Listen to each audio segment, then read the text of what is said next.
welcome to a very special edition of VU Sports Wired. I am Cutler Klein alongside Max Schneider and Drew Sundaram. Thank you so much as always for joining us. Our first show after spring break, and boy is it a big one.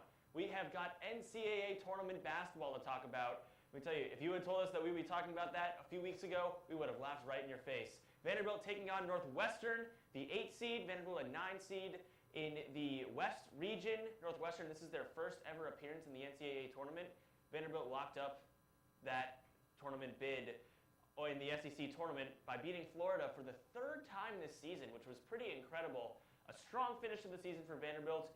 We've debated a lot on this show as to whether or not they were going to make the tournament, but they have, they're there, and now we're going to talk about it. So, guys, to start off the show here, I wanted to talk about Vanderbilt's matchup with Northwestern. How do you think these two teams stack up against each other? Well, I think that our matchup against Northwestern is probably the best matchup that we could have gotten based on our seeding, because our seeding was much higher than expected. And I will say Northwestern is a very beatable team. That being said, we have lost to beatable teams all season, but I think we match up really well against Northwestern. Northwestern is a team that relies heavily on really good shot blocking and a team that has about average to a subpar offense. And that plays really well into our favor because we're a team that relies heavily on the three-point shot, and we're a team that's defense has gotten stouter in recent weeks. So I think the fact that this was the best possible draw we could have hoped for, and the fact that Northwestern's weaknesses play to our strengths as a team is a really good indication of us in this game. Yeah, I think this is kind of a dream matchup for Vanderbilt. Going into Selection Sunday, it looked like they would be an 11 seed, maybe a 10 seed. And as the bracket started to unfold, it became more and more clear that the committee was going to respect Vanderbilt for its strength of schedule and for its big wins. And so they were able to get onto the 9 line and get a draw against a Northwestern team that's really struggling. And I think that's the biggest thing for Vanderbilt is Vanderbilt's hot at the right time and Northwestern's not. They come into this game losers of 7 of their last 12 games. Vanderbilt's won 8 of their last 12. And so I think Vanderbilt's hot right now. Northwestern is a team that Vanderbilt can stay with because they're not extremely athletic. And that's something that's plagued Vanderbilt a little bit this year. You saw that in both matchups against Kentucky, where they were just kind of outrun. They kind of got tired in the game against Arkansas. So Northwestern's a slower-paced team. They're not as athletic. The only guy who will really scare them with his athleticism is Scotty Lindsey. And Lindsey is an interesting story. He was originally recruited to Vanderbilt, actually broke his leg here on a visit. Chris Collins and Northwestern, they took a chance on him, and he's been awesome for their program. But I think that Northwestern lacks a little athleticism, and so does Vanderbilt, and I think that it'll be a low-scoring game. Both teams like to run their offenses in the half court. Northwestern's an exceptional defensive team. They only allow 65 points per game. They're 22nd in the country in opposing field goal percentage. So I think that this is a game where if Vanderbilt can keep the score low on defense and hit some threes, they'll be able to win this game. One of the interesting matchup qualities I saw in this one was in the big man department. You have Luke Cornett on Vanderbilt, who's 7 foot plus, towering player, can hit some threes as well, but mainly plays on the blocks and plays very well, especially defensively. Northwestern, they don't have that kind of height advantage. How much does that play in Vanderbilt's favor that they have that 7-footer who can essentially dominate down low? It's really interesting that you say that because we're really not used to talking about Vanderbilt having the advantage when it comes to height. So when we're talking about Luke Cornett, we're going to have to talk about him really playing in his role as a big man. And that means maybe he doesn't need to shoot 9 threes during the course of the game, but he's probably going to have to hit the boards harder than he usually does because that's an area that they can really take advantage of. I think Luke Cornett is everything in this game. I think that's the essential matchup for Vanderbilt. And Northwestern's a smaller team. They play big down low, but they're smaller, and they'll have trouble with Cornett if he's able to hit his shots from the block. And I think that something they really struggled with this season was in a game against Purdue. And Caleb Swanigan is obviously a much better, more experienced big man in the block. He kind of lives there on offense. But he was a guy who really gave Northwestern trouble. And when he started to score down low, they had to double him, and that created open shots for Purdue, and that's what won that game for them. Vanderbilt can do the same thing. If Luke Cornett can hit his shots down low, they'll be forced to collapse on him, and he'll kick it out to three-point shooters that are some of the best in the country with this Vanderbilt team. A really interesting thing that I saw was that in Vandy's last game in the SEC tournament, Luke Cornett set Vanderbilt's school record for the amount of block shots that he has. So again, him actually using that height advantage to Vanderbilt's advantage is going to be big. I mean, Vanderbilt on offense, they live and die by the three ball. We've been saying that all season long. But I found on defense throughout the end of the season, Cornette definitely stepped it up. And that's what made the difference, that he became a force. Defensively, the rest of the team rallied around him, and that's what really made the difference in the run. But looking back at the offensive end, like I said before, Vanderbilt lives and dies by the three ball. Northwestern, according to all the people I've talked to that have watched this team religiously, they're on and off defending the three ball. If Vanderbilt can get hot from three, are they basically going to run away with this one? I wouldn't say run away with it, because I think Northwestern, something they do really well is keep games close. But I think that if Vanderbilt can hit their threes, then they definitely have the edge here. Because I think Northwestern, while they're a great defensive team in the half court, they don't defend the three-point shot as well. And so I think that Vic Law, he's their best perimeter defender. If he can kind of get in the face of shooters like Matthew Fisher-Davis and Riley LaChance, then Vanderbilt will struggle. But if they can get started early, and I mean in the first few minutes, the last couple games, we've seen them really struggle out of the gates. But if they can hit threes early, Northwestern's going to have trouble trying to get five guys out onto the perimeter to guard them. Yeah, Vandy's never really been a comeback team.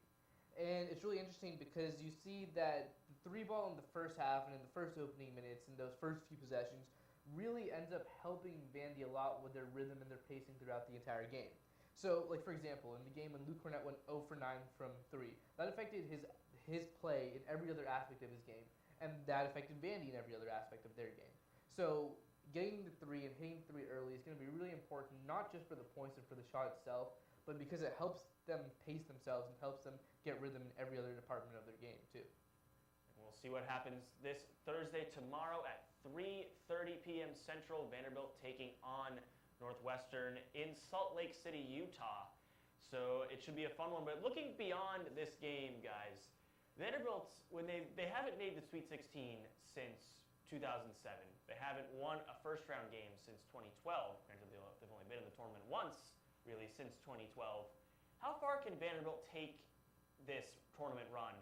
In the second round, if they win this game against Northwestern, they would most likely have to face Gonzaga, the number 1 seed in that region. Yeah, I think that the round of 32 is really the realistic expectation with a win against Northwestern. With a win against Northwestern, everything else is kind of icing on the cake for them. And I think Gonzaga poses an extremely tough matchup because Luke Cornette at 7 feet, he won't be the only 7-footer in that game knocking down threes. Zach Collins does an excellent job of that for Gonzaga. They'll really probably destroy them on the boards with the size they have, and Nigel Williams-Goss is one of the best point guards in the entire country, one of the best players in the country. So I think if they get to that second round matchup, that's going to be a real struggle. Having said that, Vanderbilt, with being the 9 seed, they have to face the 1 seed in the second round, and I think Gonzaga is the best 1 seed matchup they could possibly have in this bracket, and I think that they're also better than all of the 2 seeds that they could possibly face. So being on the 9 line actually is a curse and a blessing here for Vanderbilt, and I think that they could give Gonzaga a run for their money. I don't see an upset really in the cards, but I think that they can keep this game close, especially if they're knocking down their threes, with a team that really doesn't face such a tough schedule throughout the season. Yeah, it's really interesting because it's pretty much held in its commonplace, and everyone agrees that this region of the bracket is the weakest. So when you're looking at Vandy's long-term potential down the course of this tournament, it's really good that they got placed in this bracket. But again, being in the 8-9 line, that means they have to face a potential number 1 seed in the round of 32. So the round of 32 is pretty much that common expectation. But I have a special bracket in which I quartered out the most likely chart for Vandy to make the finals. And when you're looking at this, you kind of need everything to fall apart around Vandy. But a lot of these things that are falling apart are quite reasonable to happen. So the biggest take is South Dakota State needs to beat Gonzaga. But South Dakota State does have a future NBA player on the roster. They're probably the most dangerous 16th seed in this tournament. And Gonzaga's been undervalued the entire season. So you need that to happen. You need both the 12 and 13 seeds to win their matchup. You're going to need Arizona to lose to St. Mary's in the second round. You're going to need a lot of upsets to happen down the stretch. But basically it ends up with a St. Mary's Vanderbilt in the final game out of the West region. And then that places Vanderbilt into the Final Four.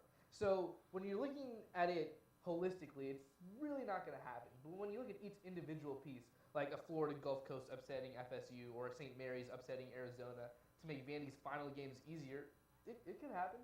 There is a kind of Twilight Zone scenario. Max knows this from an article he wrote in The Hustler about South Dakota State and Vanderbilt. So 2 years ago when Vanderbilt was in the NIT, they were in the 4-5 matchup. in the bracket, which is the equivalent of the 8-9 in the NCAA tournament for the NIT, because there's only 32 teams in the whole tournament. Vanderbilt won that matchup, and the number 8 seed right above them knocked off the number 1 seed. So they got a home game in the second round of the tournament. That 8 seed was South Dakota State. So history could repeat itself here. It's a much bigger stage, a much better team they're facing. So, I mean, crazier things have happened, but a 16 seed has never beaten a 1 seed. And I agree with you that Vanderbilt would likely have to get a lot of luck from everything around them in order to be able to move past the second round, but even beyond that would be very, very, very difficult. But, I mean, for Vanderbilt, looking at this season in perspective, like we mentioned a few weeks ago, we would have never thought that Vanderbilt would make the NCAA tournament. So, is just being in the tournament good enough? Is everything just icing on the cake after that? I mean, I think that's something that Bryce Drew might be reluctant to say, but yes, I do think that's true. I think this season is considered a success by making the tournament. And I think that they're facing a Northwestern team that they're in a game they're actually favored in, and so a loss would be a little disappointing in that game. But making the tournament is enough this season, especially they were in the first 4 last year. Bryce Drew in his first season lose their 2 best players, and then they're back and they're not in the first 4. So it's already an improvement over last season, and I think that's all you can ask for out of a first-year head coach. You've seen a lot of players step it up this year. LaChance was back into the form that he was in his freshman year after a sophomore slump. And I think when you're looking towards the future, you're losing Cornette and Kressler, but you have a bunch of guys coming back that are going to be the foundation of this team. And so I think that they've started something here with this program by making the tournament, and I think a win would definitely help them.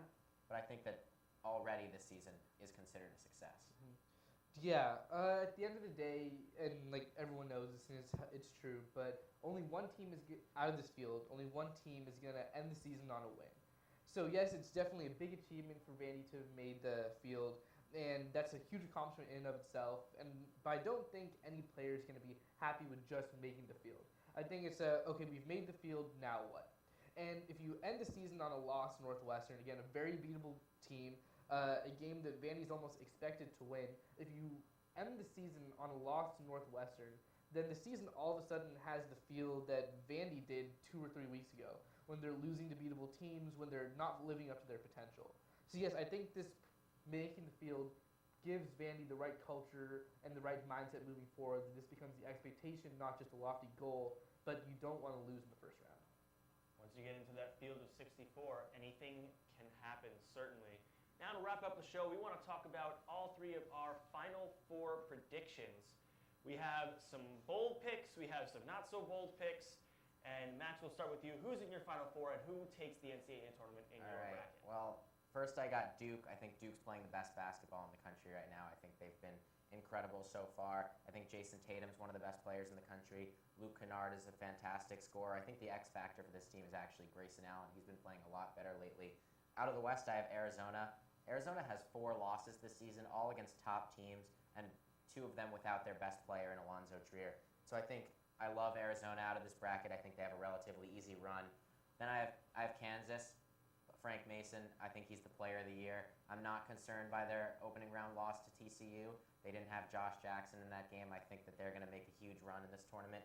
I have them losing in the finals. And then I have Butler out of a crowded South region in which most people probably have UNC, Kentucky, UCLA. But I actually really like Butler coming out of this region. They're a very experienced team. They almost knocked off Virginia, who was a 1 seed in the first round last year. They have 2 wins against Nova when they were ranked number 1 overall, and they have a victory against Arizona.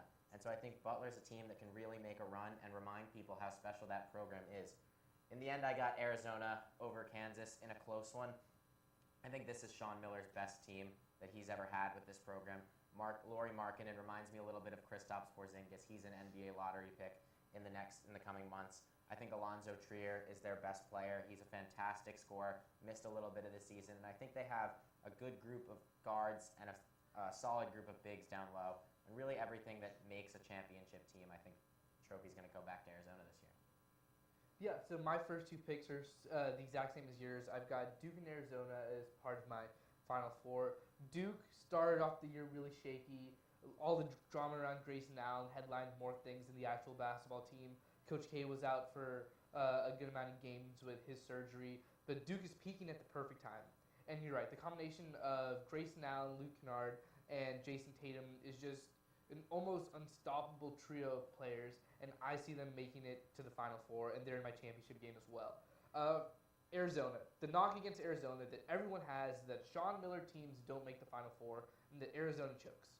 But if you saw Arizona play in the Pac-12 championship, and if you saw them the entire tournament, they looked like a team that was built for this type of postseason run. Impressive wins over UCLA, an impressive win against Oregon in the championship game. It looks like a team that's built for a championship run. And again, Alonzo Trier is an X-factor type of player. He's that guy that you want on the floor that's really going to make an impact and give them that type of championship caliber. My hot take for the Final Four is Michigan. I see a lot of things going wrong in that region of the bracket, and I have Michigan playing Kansas to get out of that region. And Michigan's a team that is really amazing from the three-point line. Every one of their starting five can knock down the three with efficiency.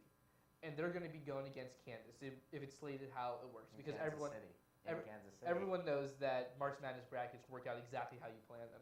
But I see if Michigan goes against Kansas, that's a winnable game for Michigan.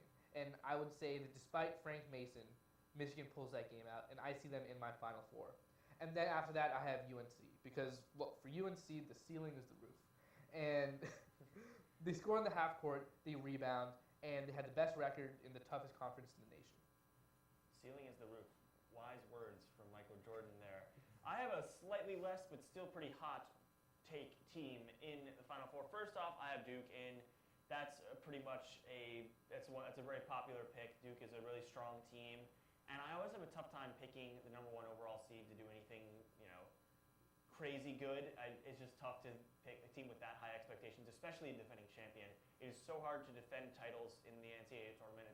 It's really, really hard to do. It's easy to make a run after winning the title, but it's very tough to defend titles in the NCAA tournament. Then out of the next region, I have Florida State coming out of Vanderbilt's region in the West. See, I think Gonzaga is certainly a very good team, but I don't think that they're strong enough to make the Final Four. And like you said, Arizona always a team that might underperform a little bit. And I think Florida State can escape that. If they can escape Florida Gulf Coast in the first round, Dunk City, I think that they have a really strong shot at coming out of that region. Then going to Kansas in the opposite side of the bracket, I like their team. They're always really strong. Bill Self does a really good job with those teams, and they are going to make the finals in my opinion. And then finally Kentucky. I think Kentucky, we've seen them a couple times this year. John Calipari knows how to get the most out of his teams in March. I think they'll do really well, especially with UNC as the number 1 seed in that bracket. I don't trust them as a true number 1. I think Kentucky might even be a better team than them in some ways. So I think they come out of that region. My final, I have Kansas taking it all. I think they're just a stronger team, and I think it's a team that less people are hyped about, and I think they'll have a very strong tournament. I don't think they'll face much challenge from their region, and I think they'll have an easy route to the championship game. So that will just about do it for our bracket talk and for this edition of VU Sports Wire. Thank you so much as always for tuning in. Be sure to watch the Commodores take on Northwestern tomorrow at 3:30, streaming live in the NCAA March Madness Live app, as well as on TBS. All games are going to be broadcast, at least on the app this year. For Max Schneider and Sundaram, I'm Cutler Klein saying so long, and we will see you next time.